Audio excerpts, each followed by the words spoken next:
Hello friend, সবাই কেমন আছো? আশা করছি সবাই ভালো আছো। তো আবার চলে এলাম নতুন একটা ভিডিও নিয়ে তোমাদের মাঝে। তার আগে বড়োদেরকে জানাই শ্রদ্ধা ও ছোটোদেরকে বুক ভরা ভালোবাসা। আজ বানিয়েছি চিকেন আর পোলাও। তো কিভাবে বানালাম, কি কি উপকরণ লাগলো, সবটাই তোমাদের সাথে শেয়ার করব। তো তোমরা ভিডিওটা প্রথম থেকে কন্টিনিউ করো। তো বন্ধুরা, অনেক দিন থেকেই ইচ্ছা ছিল একদিন পোলাও আর চিকেন বানাবো, তো বানিয়ে ফেললাম ফাইনালি। তো পোলাওটা ছিল গোবিন্দভোগ চালের।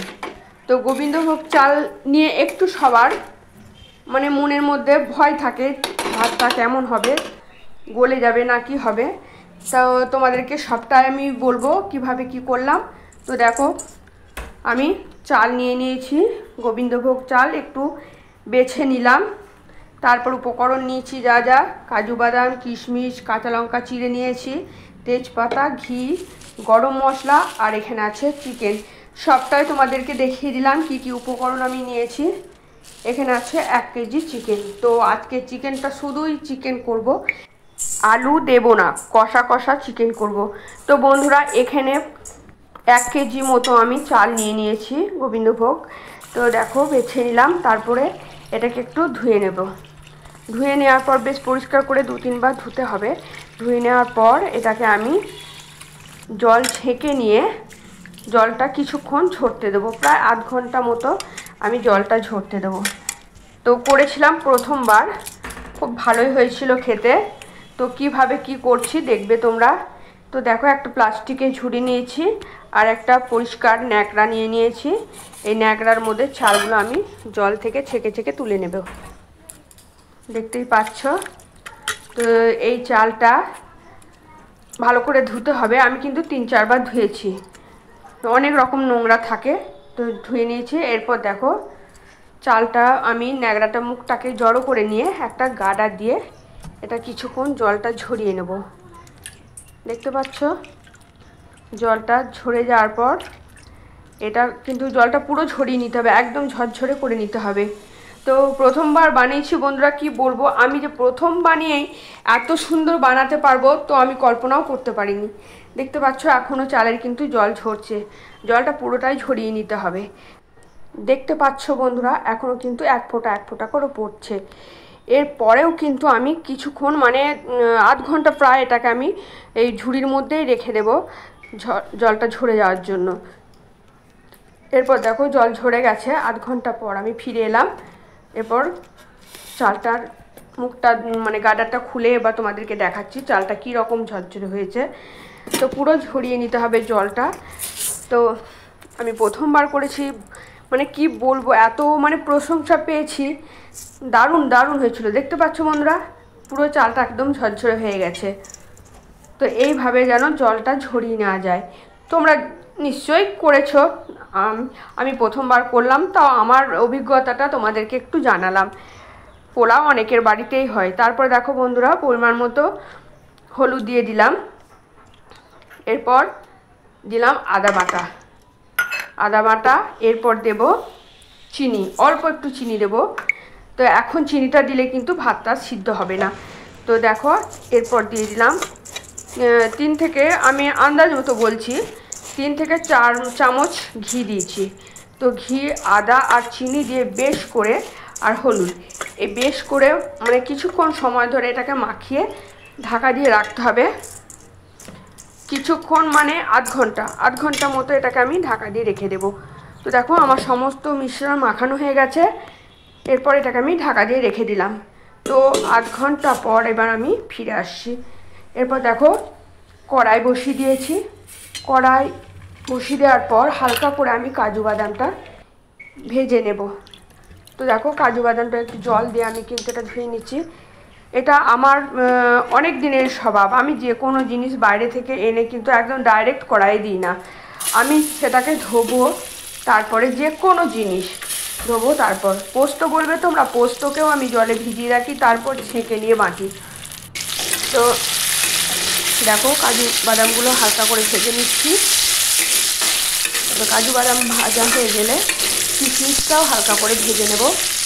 এগুলো কিন্তু বেশি ভাজলে হবে না, জাস্ট একটু লাল লাল হলেই নামিয়ে নিতে হবে। তো দেখো এরপর কিন্তু কাজু বাদামগুলো আমি তুলে নিচ্ছি। আমার 1 কেজি চাল আছে, আর এখানে আছে 150, কিছু কম 150 মতো কাজু বাদাম আছে। তো কাজু বাদাম আমার ভাজা হয়ে গেছে। এরপর কিশমিশগুলো ভেজে নেব। তোমরা প্রত্যেকটা মানে স্টেপ তোমরা কিন্তু ফলো করো আমি কিভাবে কি করছি। তো এরপর দেখো কিশমিশটাও ধুয়ে নিচ্ছি, হালকা হালকা ধুয়ে নিয়ে এটাও হালকা করে একটু ভেজে নেব।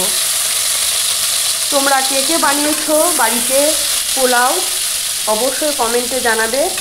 আমি প্রথম বানালাম আর তোমাদের সাথে শেয়ার করলাম।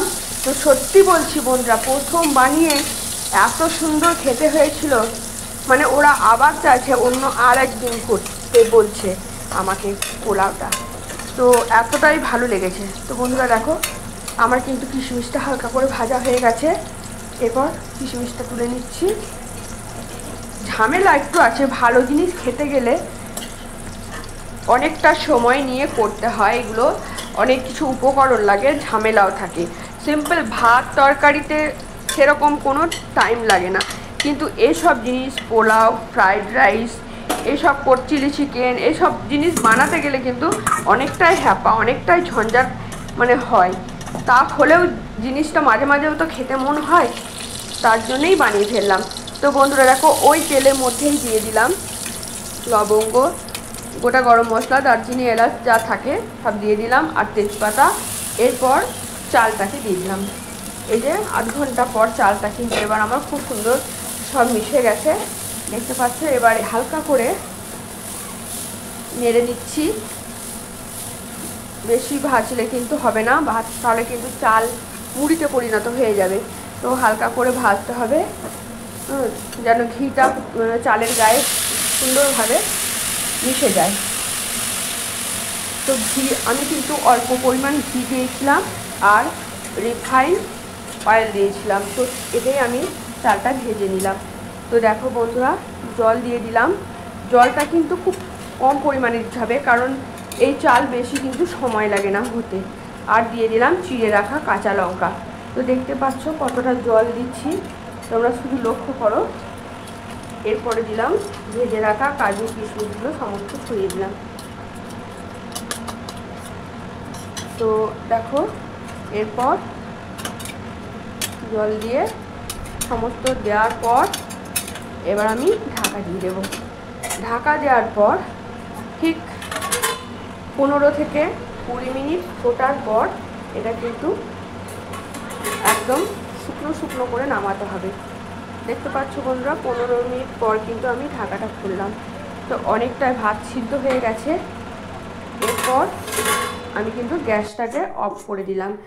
অফ করে দেওয়ার পর আবার 10-15 মিনিট রাখার পর ভাত কিন্তু পুরোপুরি একদম হয়ে গেছে, দেখতেই পাচ্ছ। এর থেকে ভাত কিন্তু বেশি ফোটালে আর একটু বেশি যে জল দিতাম তাহলে কিন্তু ভাতটা একদম নরম হয়ে যেত, গলা গলা ডাব ডাব হয়ে যেত। গোবিন্দভোগ চাল এমনিতেই নরম, অল্পতেই হয়ে যায়। এরপর দেখো ওর ওপর দিয়ে আমি গরম মশলা আর চিনি ছড়িয়ে দিলাম। তো এইগুলো অবশ্যই দিতে হবে পোলাওয়ে, চিনি ছাড়া পোলাও ভালো লাগে না, অনেকেই জানো, খেয়েছো। তারপরে দিয়ে দিলাম ঘি। তো বন্ধুরা এসব দেওয়ার পর সমস্ত ভালোভাবে মিক্সড করে এদিক ওদিক নাড়াচাড়া দিয়ে তারপর কিন্তু আবার ঢাকা দিয়ে রাখতে হবে দমে, মানে মিডিয়াম একদম লো ফ্লেমে রাখতে হবে গ্যাসটাকে। তারপরে ঢাকা দিয়ে এটা কিন্তু চিনি থেকে আমরা সবাই জানি চিনি থেকে কিন্তু জল বেরোয়, অল্প পরিমাণেও হলেও জল বেরোয়। সেই জলটার সাথেই কিন্তু ভাতটা আর একটু সিদ্ধ হবে আর সাথে চিনিও গলে যাবে, সব একদম পারফেক্ট জিনিসটা তৈরি হবে। তো দেখো এরপর আমি সমস্ত দেওয়ার পর দেখতে পাচ্ছ ভাত তোমাদেরকে একটা টিপে দেখাচ্ছি। এই যে ভাত কিন্তু পুরো হয়ে গেছে। এরপর আমি এটাকে গ্যাসটা জ্বালিয়ে দিলাম, দেখো লো ফ্লেমে রেখে ঢাকা দিয়ে রেখে দেবো। তারপরে চিনিও গলে যাবে, সাথে সাথে ভাতও অনেকটা সিদ্ধ হয়ে যাবে আর সমস্ত মিষ্টি সব মানে পোলাওটার গায়ে মিশে যাবে চিনি। তো এইভাবেই আমি বানিয়েছিলাম, তোমাদেরকে যেমনভাবে দেখাচ্ছি। তো দেখো নাড়াচাড়া দিয়ে নিচ্ছি, বেশ সমস্ত চিনি টিনি সব যেন প্রত্যেকটা চালের গায়ে মিশে যায়। এরপর আমি সমস্ত মিশিয়ে দিয়ে ঢাকা দিয়ে রেখে দেব। দেখো সমস্ত কিন্তু সিদ্ধ হয়ে গেছে। তো বন্ধুরা এই যে এবার হচ্ছে পোলাও আমার রেডি। এবার হচ্ছে চিকেন। তো চিকেন না হলে কিন্তু জমে না, পোলাওয়ের সাথে চিকেন কিন্তু লাগবেই। তো বন্ধুরা এই চিকেনটা খুবই শুকনো শুকনো করে করেছিলাম, কষা কষা টাইপের। আর এই যে দেখো আমার পোলাও রেডি, একদম ঝরঝরে পোলাও।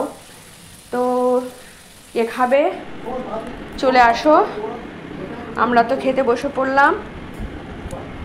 খুব খুব মানে আমি এইটা বানিয়ে প্রশংসা পেয়েছিলাম। তোমরাও একবার এইভাবে বানাবে, যদি কেউ না বানিয়ে থাকো। কেমন লাগলো ভিডিওটা অবশ্যই জানাবে। টাটা।